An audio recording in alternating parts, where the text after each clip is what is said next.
ಇವತ್ತು ನಾವು R T O ಕಚೇರಿಯಿಂದ ಜಿಲ್ಲಾಧಿಕಾರಿ ಕಚೇರಿವರೆಗೆ ಸಾರ್ವಜನಿಕರಿಗೆ ವಿದ್ಯುತ್ ಸಂಪರ್ಕ ನೀಡದೇ ಇರೋ ಸಲುವಾಗಿ ಮನವಿ ಕೊಡಕ್ಕೆ ಬಂದಿದ್ದೀವಿ. ಸುಮಾರು ಒಂದು ವರ್ಷದಿಂದ ಸಾರ್ವಜನಿಕರಿಗೆ ವಿದ್ಯುತ್ ಸಂಪರ್ಕ ನೀಡದೆ ಕರ್ನಾಟಕ ಸರ್ಕಾರ ಸತಾಯಿಸಿ ಮೊನ್ನೆ ತಾನೇ ಒಂದು ಸುಪ್ರೀಂ ಕೋರ್ಟ್ ಆದೇಶದ ವಿಚಾರವಾಗಿ ಅದನ್ನು ಯಾವುದೂ ಪರಿಗಣಿಸದೆ ಹಾಗೆ ಕೊಟ್ಟರು. ಈ ಕೆಲಸ ಮೊದಲೇ ಮಾಡಿದ್ರಪ್ಪ ಅಂತಂದರೆ ಇಷ್ಟೊಂದು ಸಾರ್ವಜನಿಕರಿಗೆ ಅನ್ಯಾಯ ಆಗ್ತಿದ್ದಿಲ್ಲ ಅಂತ ನಾನು ಹೇಳಕ್ಕೆ ಇಷ್ಟಪಡ್ತೀನಿ. ನಿಮ್ಗೆ ಹೇಳ್ಬೇಕಂದ್ರೆ ಏನಪ್ಪ ಅಂತಂದರೆ ಏನು ಒಂದು ಮನೆ ಕಟ್ಟಿದ ಮ್ಯಾಗ ಕರೆಂಟ್ ಬೇಕಂತಾರಲ್ಲ, ಆ ಕರೆಂಟ್ ಕೊಡುವಷ್ಟು ಒಂದು ಕರ್ನಾಟಕ ಸರ್ಕಾರಕ್ಕೆ ಆಗಲಿಲ್ಲ ಅನ್ನೋ ಒಂದು ವಿಚಾರ ಬರುತ್ತೆ. ವಿಚಾರ ಬಂದ ಈಗ ಏನೈತಪ್ಪ, ಹೆಸ್ಕಾಂ ಕಂಪ್ನಿಗಳು ನಷ್ಟದಲ್ಲಿ ಹೊಂಟಿದ್ದಾವೆ. ಆ ನಷ್ಟದಲ್ಲಿ ತಗ್ಗಿಸ್ಬೇಕಂತೂ ಒಂದು ಅಧಿಕಾರಿಗಳು ಸಹಿತ ಇರ್ತಾ ಇಲ್ಲ. ಆಮೇಲೆ ಸಾರ್ವಜನಿಕರಿಗಿಂದ ಏನು ಗುಂಟಾ ಪ್ಲಾಟ್ಗಳಿಗೆ ಮನೆ ಕಡೆಗೆ ಒಂದು ಡೆವಲಪ್ಮೆಂಟ್ ಚಾರ್ಜ್ ತುಂಬಿಸ್ಕೊಂಡು ಕಂಪನಿಯನ್ನು ಪ್ರಾಫಿಟ್ ಕಡೆ ಹೋಗಬೇಕಾಗಿತ್ತು, ಅದನ್ನೂ ಮಾಡಲಿಲ್ಲ. ಆದ ಕಾರಣ ನಾನು ಹೇಳೋಕ್ಕೆ ಇಷ್ಟಪಡೋದು ಇಷ್ಟೇ, ಸರ್ಕಾರಕ್ಕೆ ಏನು ಎಲ್ಲ ಮನೆಗಳಿಗೆ ಶಾಶ್ವತ ವಿದ್ಯುತ್ ಸಂಪರ್ಕ ಕೊಡಬೇಕಂತ ದೇಶದಿಂದ ನಾನು ಮುಖ್ಯಮಂತ್ರಿಗಳಿಗೆ ಆಗ್ರಹಪಡಿಸ್ತೇನೆ. ಮಲ್ಲಿಕಾರ್ಜುನ್ ಕೆಂಗನಾಳ ದೇಶದಿಂದ ರೈತ ಭಾರತ ಪಕ್ಷದ ರಾಜ್ಯಾಧ್ಯಕ್ಷ.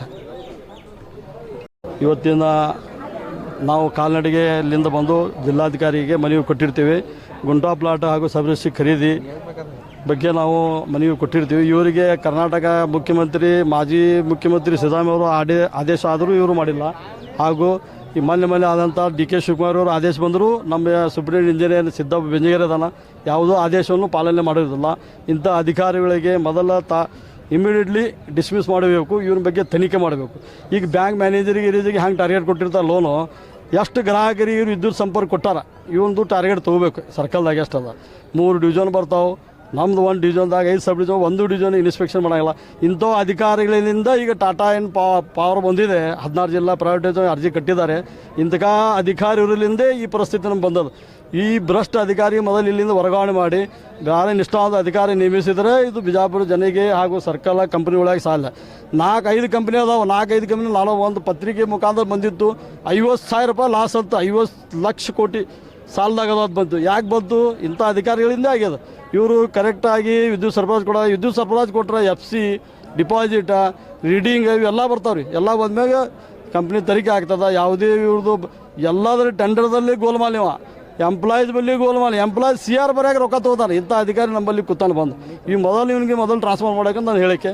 ಈಗ ಬರೋಂಥ ಎಲ್ಲ ನನ್ನ ವಿದ್ಯುತ್ದಾರರ ಸಂಘ ತಾಲೂಕಿನಿಂದ ಬಂದಂಥ ಅಧ್ಯಕ್ಷರು ಹಾಗೂ ಮಾಧ್ಯಮದವರಿಗೆ ಬಂದು ನಮಗೆ ಎಲ್ಲರಿಗೆ ಸಹಕಾರ ಕೊಟ್ಟಿದ್ದಾರೆ. ಒಟ್ಟು ಧನ್ಯವಾದ ಹೇಳಿ ನಾನು 2 ಮುಗಿಸ್ತೀನಿ. ಸೈಯದ್ ಅಶ್ವಿನ್ ಗುಲ್ಬರ್ಗ. ನಮ್ಮ ಹೆಸ್ಕಾಂ ಇಲಾಖೆಯಲ್ಲಿ ERPದೊಂದು ಹೊಸ ಸಾಫ್ಟ್ವೇರ್ ಬಂದಿದೆ. ಆ ERP ಹೊಸ ಸಾಫ್ಟ್ವೇರ್ ಬಂದಿದ್ದರಿಂದ ನಮ್ಮದು ಸಾಕಷ್ಟು ಕಾಂಟ್ರಾಕ್ಟರ್ಗಳ ಬಿಲ್ ನಿಂತವೆ. ಬಿಲ್ ಯಾಕೆ ನಿಂತವಂದ್ರೆ ಈಗ ಸೆಕ್ಷನ್ ಆಫೀಸರೇ ಬರಬೇಕು, ಬಿಲ್ ಸೈನ್ ಮಾಡಬೇಕು, ಎಲ್ಲ ಮಾಡಬೇಕು. ಇದಕ್ಕೆ ಸಾಫ್ಟ್ವೇರ್ ಯಾಕೆ ಬೇಕು? ಯಾರಿಗೆ ಸಾಫ್ಟ್ವೇರ್ ಬೇಕಾಗಿತ್ತು? ನಮಗೇನು ಸಾಫ್ಟ್ವೇರ್ ಬೇಕಾಗಿರಲಿಲ್ಲ. ಸಾಫ್ಟ್ವೇರ್ ಇರಲಾರ್ದೆ ನಾವು ತುರ್ತು ಪರಿಸ್ಥಿತಿಯಲ್ಲಿ ಕಂಬ ಬಿದ್ದಾಗ ಮತ್ತು ವೈರ್ ಸುಟ್ಟಾಗ ಹೋಗಿ ವೈರ್ ಎಳೆದು ಕೊಟ್ಟು ಎನರ್ಜಿ ರಿಸ್ಟೋರೇಷನ್ ಮಾಡಿಕೊಡ್ತೀವಿ. ವಿದಿನ್ 24 ಅವರ್ಸ್ನಲ್ಲಿ ಎನರ್ಜಿ ರಿಸ್ಟೋರೇಷನ್ ಮಾಡಿಕೊಟ್ರು ನಮ್ಮ ಬಿಲ್ಗಳು ERP ನೆಪ ಒಡ್ಡಿ ನಮ್ಮ ಬಿಲ್ಗಳು ನಿಂತವು.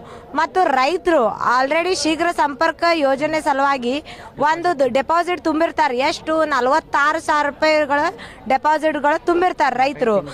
4-5 ತಿಂಗಳುಗಳಾದ್ರೂ ರೈತರಿಗೆ ನಮಗೆ ರೈತರಿಗೆ ಟಿ ಸಿ ಸಿಗಾಕತ್ತಿಲ್ಲ. ಸುಟ್ಟು ಟಿ ಸಿಗಳನ್ನು ಸರಿಯಾಗಿ ಕೊಡಾತಿಲ್ಲ. ಸೊ ಅದಕ್ಕೆಲ್ಲ ಕಾರಣ ಯಾರು? ERPನೇ ಕಾರಣ. ERPನಲ್ಲೇ ಬರಬೇಕು ಇಂಡೆಂಟ್, ಪ್ರತಿಯೊಂದು ERPನಲ್ಲೇ ಇಂಡೆಂಟ್ ಬರಬೇಕು. ಹಾಗಾದರೆ ನೀವು ನಾನು ನಿಮ್ಗೇನು ಹೇಳ್ತೀನಿ ಅಂದರೆ, ನಿಮ್ಮದು ಏನಿದೆಯಲ್ಲ ಹೆಸ್ಕಾಂ ಅಧಿಕಾರಿಗಳದ್ದು ಪ್ರತಿಯೊಂದು ಬಿಲ್ನಲ್ಲಿ ಫಸ್ಟ್ SOನಿಂದ ನೀವು ಬಿಲ್ ಹಾಕ್ರಿ. ನಿಮ್ದು ERP ನಿಮ್ದು ಏನು ಪಗಾರ ಅದಲ್ಲ SOನಿಂದ ಹಾಕ್ರಿ. AEE ಅಪ್ರೂವಲ್ ಕೊಡಲಿ, ಆಮೇಲೆ ಡಿವಿಷನ್ 80 ಅಪ್ರೂವಲ್ ಕೊಡಲಿ, SC ಅಪ್ರೂವಲ್ ಕೊಡಲಿ, ಅಪ್ರೂವಲ್ ಕೊಡಲಿ. ನಿಮ್ಮ ಬಿಲ್ ಎಷ್ಟು ಡಿಲೇ ಆಗ್ತದಂತ ನೀವು ನೋಡ್ಕೊರಿ. ನಾವು ದುಡ್ದಿರೋಂಥ ದುಡ್ಡು ಎಲ್ಲೋ ರೊಕ್ಕ ಕೊಟ್ಟು ಎಲ್ಲೋ ದುಡ್ಡು ತೊಗೊಂಬಂದು ಇನ್ಫ್ರಾಸ್ಟ್ರಕ್ಚರ್ ಕ್ರಿಯೇಟ್ ಮಾಡೋ ಸಲುವಾಗಿ ರೊಕ್ಕ ತೊಗೊಂಬಂದು ಎನರ್ಜಿ ರಿಸ್ಟೋರೇಷನ್ ಮಾಡಿಕೊಟ್ಟು ಯಾರಿಗೂ ತೊಂದರೆ ಆಗ್ಲಾರ್ದಂಗೆ ಎನರ್ಜಿ ಕಂಟಿನ್ಯೂಸ್ ಆಗಿ ಸಪ್ಲೈ ಮಾಡೋಂಗೆ ಮಾಡ್ತೀವಿ. ಒಂದು ನಿಮಿಷ ಏನಾದ್ರು ಎನರ್ಜಿ ಹೋಯ್ತು ಅಂದರೆ ಎನರ್ಜಿ ಜನ್ರೇಷನ್ಗಳಿಗೂ ಲಾಸ್ ಇದೆ, ಎನರ್ಜಿ ಟ್ರಾನ್ಸ್ಮಿಷನ್ಗಳಿಗೂ ಲಾಸ್ ಇದೆ. ಒಂದು ಲೈನ್ ಸುಟ್ಟಿತು ಹೋಯ್ತಂದರೆ ಅಷ್ಟೆಲ್ಲ ಲಾಸ್ ಆಗಿ ನಾವು ಆ ಲಾಸನ್ನು ಬಂದು ಎನರ್ಜಿ ರಿಸ್ಟೋರೇಷನ್ ಮಾಡಿಕೊಟ್ರು ನಮ್ಗೆ ERP ತಂದು ನಮ್ಮ ಬಿಲ್ಗಳು ಎಲ್ಲ ನಿಂತಿರ್ತಾವೆ. ಮತ್ತು ಇದು ಏನು ಮಾಡಬೇಕು, ERP ಸಾಫ್ಟ್ವೇರ್ನ ಕಂಪ್ಲೀಟ್ಲಾಗಿ ಅಳಿಸಿ ಹಾಕಬೇಕು. ನಮಗಿದು ERP ಸಾಫ್ಟ್ವೇರ್ದು ಯಾವುದೇ ನೆಸೆಸಿಟಿ ಇಲ್ಲ, ನೀಡು ಇಲ್ಲ. ಇದೇ 15 ದಿನಗಳಲ್ಲಿ ನಮ್ಮದು ERP ಸಾಫ್ಟ್ವೇರ್ ಬಂದರು ನಮಗೆ ಕಾಂಟ್ರಾಕ್ಟರ್ಗೆ ಮೊದಲು ERP ಸಾಫ್ಟ್ವೇರ್ದು ಏನದ ಬಿಲ್ಲನ್ನು ನಾವು ವರ್ಕ್ ಮಾಡೀವಿ ಅಂದ ತಕ್ಷಣ ನಮ್ಮ ಬಿಲ್ ಮಾಡೋ ವಿಧಾನನೂ ಕೇಳುವ ಅಧಿಕಾರ ನಮಗಿದೆ. 15 ದಿನಗಳಾಗಿ ನಮ್ಮ ಎಲ್ಲ ಬಿಲ್ಗಳು ಕಾರ್ಪೊರೇಟ್ ಆಫೀಸ್ಗೆ ಹೋಗಬೇಕು, ನಮ್ಮ ಬಿಲ್ಗಳು ಬರಬೇಕು. 15 ದಿನಗಳೊಳಗೆ ಬರಲಿಲ್ಲ ಅಂದರೆ ನಾವು ಮುಖ್ಯಮಂತ್ರಿಗಳ ಕಡೆನೇ ಹೋಗ್ತೀವಿ. ನಿಮ್ಮ ERP ಸಾಫ್ಟ್ವೇರ್ ನಮ್ಗೆ ನೆಸೆಸಿಟಿ ಇಲ್ಲ, ಇದನ್ನು ಬಂದ್ ಮಾಡಬೇಕು ಅಂತ ನಾನು ಕೇಳ್ಕೊಳ್ತೇನೆ. ನನ್ನ ಹೆಸರು ಸೌಮ್ಯ ನಾರಾಯಣ್ಕರ್, ಕರ್ನಾಟಕ ರಾಜ್ಯ ಅನುಮತಿ ಪಡೆದ ಗುತ್ತಿಗೆದಾರರ ಸಂಘದ ಮಹಿಳಾ ಉಪಾಧ್ಯಕ್ಷರು, ವಿಜಯಪುರ ಜಿಲ್ಲೆ. ಕಳೆದ 1 ವರ್ಷದಿಂದ ಸರ್ಕಾರ ಗುಂಟಾ ಪ್ಲಾಟ್ ಇದ್ದವರಿಗೆ ವಿದ್ಯುತ್ ಕೊಡುವುದರಲ್ಲಿ ವಿಫಲವಾಗಿದೆ. ಯಾಕೆಂದರೆ ಭಾಳ ಅಂದರೆ ಬಡವರ ಜನಾಂಗಕ್ಕೆ ಗುಂಟಾ ಪ್ಲಾಟ್ ಇದೆ. Gunta plot 600 square feet, 1200 square feet ಅವರಿಗೆ ಸರ್ಕಾರ ವಿದ್ಯುತ್ ಕೊಡುವುದರಲ್ಲಿ ವಿಫಲವಾಗಿದೆ. ಮತ್ತು ಬಡವರಿಗೆ ಮುಖ್ಯವಾಗಿ ಬೇಕಾದದ್ದು ರಸ್ತೆ, ವಿದ್ಯುತ್, ನೀರು. ಸರ್ಕಾರ ವಿದ್ಯುತ್ತನ್ನೇ ಬಂದ್ ಮಾಡಿ 2 ವರ್ಷ ಆಯಿತು. ಮನೆ ಕಟ್ಟಿಸಿದ್ದಾರೆ, ಟೆಂಪರರಿ ಮನೆ ಪತ್ರಾಸ್ ಹಾಕಿ ಮನೆ ಕಟ್ಟಿಸಿದ್ದಾರೆ. ಆದರೆ ವಿದ್ಯುತ್ ಬಿಲ್ ಮೀಟರ್ ಕೊಡ್ತಾ ಇಲ್ಲ. ಅವರಿಗೆ ಮತ್ತು ಅವ್ರೇನು ಮಾಡ್ತಿದ್ದಾರೆ, ಬಾಡಿಗೆ ಮನೆಯಲ್ಲಿ ಇರಾಗುತ್ತಾರೆ. ಸರ್ಕಾರಕ್ಕೆ ನಾನು ಮನವಿ ಮಾಡೋದು ಏನಂದರೆ OCCC ಅದನ್ನು ಬಿಟ್ಟು ಮತ್ತು ಇದು ಬಕ್ಷಿಸ್ ಪತ್ರ, ಖರೀದಿ ಪತ್ರ ಇದ್ದವರಿಗೂ ವಿದ್ಯುತ್ ಕೊಡಬೇಕೆಂದು ನಾನು ಮನವಿ ಮಾಡುತ್ತೇನೆ. ಗುತ್ತಿಗೆದಾರ ಸಂಘಕ್ಕೆ ಬೇಕೇ ಬೇಕು. ಇದು ಕಾರ್ಯಾಲಯ ತೆಗೆದು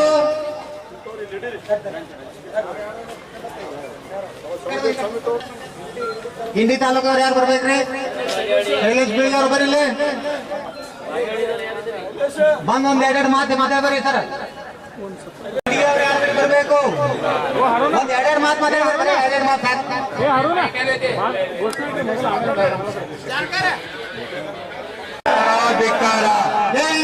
ಆಯೋಗಕ್ಕೆ ಧಿಕ್ಕಾರ, ಇಂಧನ ಸಚಿವರಿಗೆ ಧಿಕ್ಕಾರ,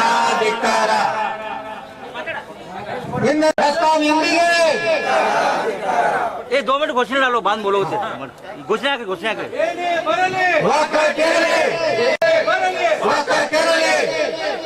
ಇದಕ್ಕಾಗಿ ಹೋರಾಟ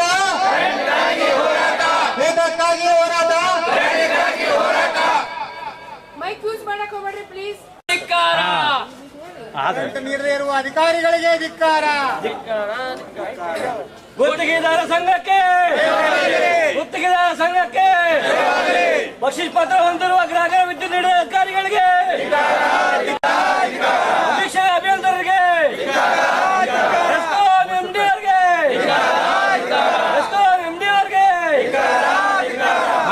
ಯಾತಕ್ಕಾಗಿ ಹೋರಾಟ?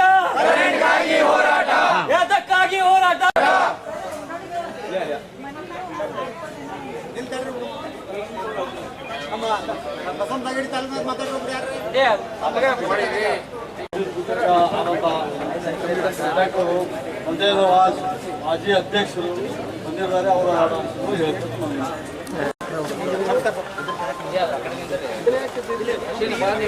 सामने हो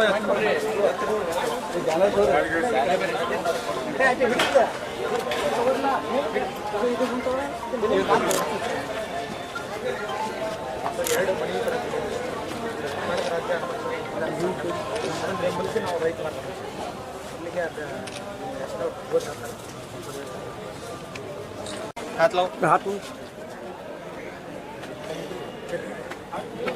हाँ, ओके सर, ओके.